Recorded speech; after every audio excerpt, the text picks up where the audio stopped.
name is Sana. I am a content creator. I've been creating content now online for 5 years, and I do it with my husband and my kids. We are originally from Canada, and we recently moved to Malaysia, and next month will mark our 1-year anniversary, actually. Amazing. So super excited about that. And yeah, I've got 3 beautiful children. I've got 2 girls and a boy, and I'm a busy mom. I own a business, Lala Hijabs. And on top of that, we're doing content creation and homeschooling, and yeah, it's a lot of things. So It's a whole day, every day. literally every day. It's a Jam packed. Like every hour, we have something going on. So it's like, yeah, it's a lot. But you kind of, you take it a day at a time. Yes. Okay, yeah. So it's like, yeah, it's a lot. But you kind of, you take it a day at a time. Yes. Okay, Yeah. so we're gonna talk about something that I think is gonna resonate with many moms today, especially with like how moms these days, of course, are more involved in their child's education directly. I mean, back in those days, like my parents, we were tutored and we had like longer school hours. But parents these days, I noticed, are a little bit more involved, a lot more involved actually. We're thinking of homeschooling. You know, we look at our options, and I thought of no one other than Sana. So take us through your journey of like homeschooling, and of course, like why did you choose homeschooling? So we started homeschooling in 2020. COVID actually was the precursor to that. So our daughter was actually in play school. Play school is not real school. It's just they go for like maybe 2 hours once or twice a week just to kind of interact with peers. And then COVID happened, and we were like, oh, okay, so what are we going to do now? She was 4 or 5 at the time. No, 4 at the time. And so we obviously had to pull her out of her class, and we got in touch with a friend of mine that was in Ontario who's also a teacher, and created her own homeschool program. And we're like, why don't we try this homeschool thing? So my youngest at the time was only three, and my 4-year-old was turning 5, I believe. And so we just dove right in. We had no idea what we were doing, no previous experience at all. But my friend really guided us through the process, and we followed the Ontario curriculum. And you know, kids are in school for 8 hours a day in Canada, and we got our work done within an hour, sometimes maximum 2 hours. Even today, like my girls are much older, and my oldest is doing grade 5, and my other daughter is doing grade 3, and they're able to finish their work maximum 3 hours. Maximum. That's like really pushing it too. So then they have the whole day to just play and be kids, and I think that's one of the things that really is incredible about homeschooling is kids just get to be kids instead of workers. And I think it depends on how you look at homeschooling, but I look at traditional school, and don't get me wrong, like I went to traditional school. Like I went to elementary school, I went to high school, I went to college, and I went to university. So I know what that's like. But traditional school, when you look at it, I now as a parent, I look at it so differently. Like I see it as we're training our kids to just be workers. Like they're there. The recess is technically a coffee break. So the recess is a coffee break for 15 minutes. They go outside, they play, they come back. Then they have lunch, a lunch break, like, and they're there for 8 hours a day. And it's the exact same thing as going to a job 9 to 5 type of thing.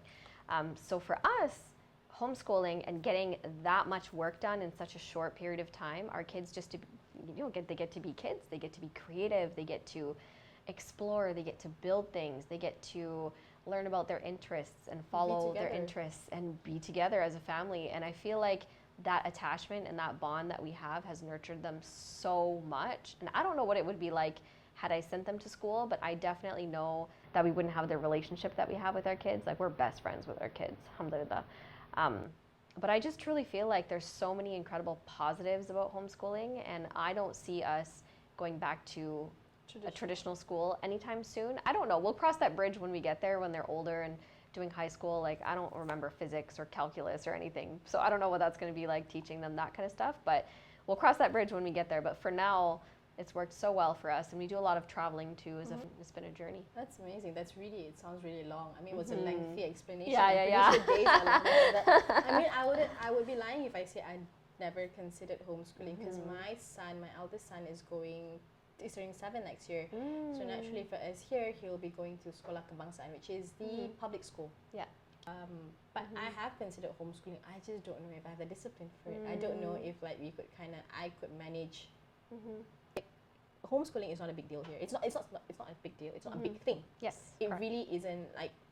If you homeschool your child, you probably get comments like, doesn't your child go to school? Oh, yeah. In Malay, tak sekolahkan anak ke? Which means like, don't you allow your child to go to school? That's what people understand here. How is homeschooling in Canada? Is it like a whole community? It's rising. The thing is traditional public schools in Canada are not what they used to be, especially when I was a kid. So the community, the homeschool community is huge. And actually, surprisingly, I am so connected with expats here that homeschool. Like there are dozens of families that have recently moved here that are also homeschooling. So there is even a community here too, but it is a growing phenomenon. And I feel like parents are now like taking control over what their kids learn and what they don't learn.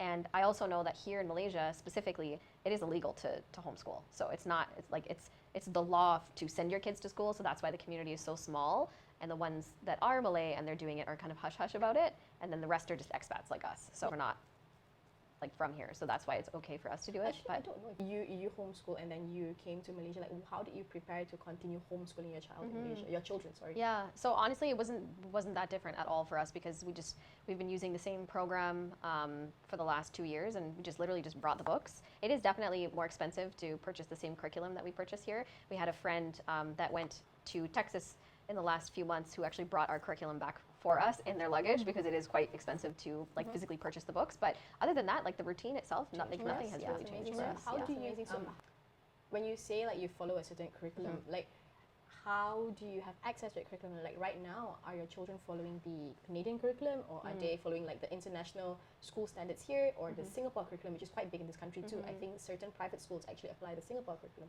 So like what kind of curriculum? So we were doing Canadian up until last year because last year we did so much traveling, so we just physically weren't able to get the Canadian curriculum that my friend makes because she used to send it to us monthly. So because we did so much traveling last year, we switched to an American curriculum. It's actually Christian based. And when I say Christian based, people are like, oh my God, what are you teaching your kids?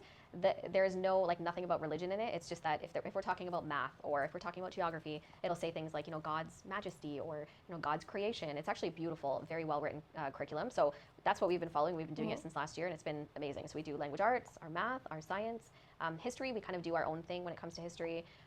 Then there's art and typing and all these other electives that the kids can do as well. Yeah, I feel like school in general is not preparing you for real life. There's so many things we are able to teach our kids that school won't teach, like finances. Like when do they teach you about finances in school? They don't. Teach you math. No, Really but they're not going to teach you how to budget or how to to save or taxes. No, so if you were to go in, okay, so here we have from 1 to 1, 2, 3, and then you go to senior 4, which is you go into a stream of studies. So you have an art stream or science stream. If you go into science stream, you have biology and chemistry and physics. You go to art stream, you have accounting. And even that doesn't teach you to budget. Yeah, so I don't know about accounting for a store that we might not have. So Yeah, that's the thing, right? You gotta think of it like broadly. So it's not just school that we should be teaching kids. It's about character, manners. Like that's a huge thing. And not to say anything bad about kids that go to school because that's fine. Like kids that go to school can still be great kids, but there are definitely like kids that we've interacted with that go to school that do not have basic level manners, like standing in line or sharing or being polite. Like some manners are just like out the door. And the thing is kids, you're teaching them character, like even character, like how to be an honest person, how to have empathy. Like those are things like they're not going to teach you that in school. That's kind of like you got to kind of figure that out on your own. How to have empathy for other kids. Bullying is a huge thing as well. yeah, of course. And that's actually something that I grew up struggling with. I was bullied a lot as a kid, and I never wanted that for my kids. I was always terrified of that. So Because that's it another leads reason why we left to everything homeschool. else. Like, It does. I'm sure Mental you know health, everything that has happened anxiety. in this country and the massive. Yes, I've seen. Yeah, it's crazy. I fear that for my children every day. But of course, our option is not homeschooling. I We can't do that. So know, I I prepare him know. by like. I tell him that this is wrong. Certain things are wrong. Yeah. If it makes you feel this way, it's wrong. Yeah. It makes you feel bad. If you feel little, it is bullying. Yeah. Yeah, for sure. So we send him to jiu-jitsu classes because apparently. Excellent. That's amazing. Apparently, because my son comes from a pure play learning preschool, which teaches him about his emotions, his feelings, about empathy, which is what I try to teach my kids at a young age, and then they go on to do the academic stuff Yeah. because it will come. Yes. Right. Obviously. Yeah. So he's just. I've seen kids bully other kids. Like I have friends who had sent their kids to public school, and one of my friend's daughters, she became really like inward, like very quiet and herself. reserved, and she wasn't eating as much food and at home, and she was like, what is going on with you? Like you're just not the same. And then she came to realize there was a boy who would step on her and make fun of her and take her food and call her fat. In Canada, this is in Canada, and things like that. And she just she pulled her out of school. It took her probably 6 or 8 months before she became herself again. And that's just the basic like basic manners from another kid. Catching it before it became anything else. Yeah, it could have gotten way worse. She became quite depressed. So, and she was only like 8. Maybe the biggest misconceptions, even in Canada too, and here, is well, how will they learn to interact with other kids? Like, how are they going to be social? And the thing is like when you think of homeschooling, you think, oh, they're just at home all day. That's like far from the truth. Like we are out and about all the time. And when you're in school for 8 months out of the year or 9 months out of the year, however long your school is, with the same kids the whole year. Like, and they're the same age as you. Whereas homeschooling, they're exposed to younger kids, older kids, adults, like they are interacting with people of all ages. Which is real life. Yeah, real life, right? They're there with their little brother. They have to learn like how do you interact with a little guy? How do you interact with a senior? Because my mom is there. How do you interact with the neighbor? How do you like constantly dealing with people of all ages? And not just that, because we homeschool and we have such baraka in our time, we're able to put them in extracurricular activities, like several of them, and so they're constantly interacting with other peers. So it doesn't limit you. I feel like people really think that it limits you, but it does not. It's far from the truth.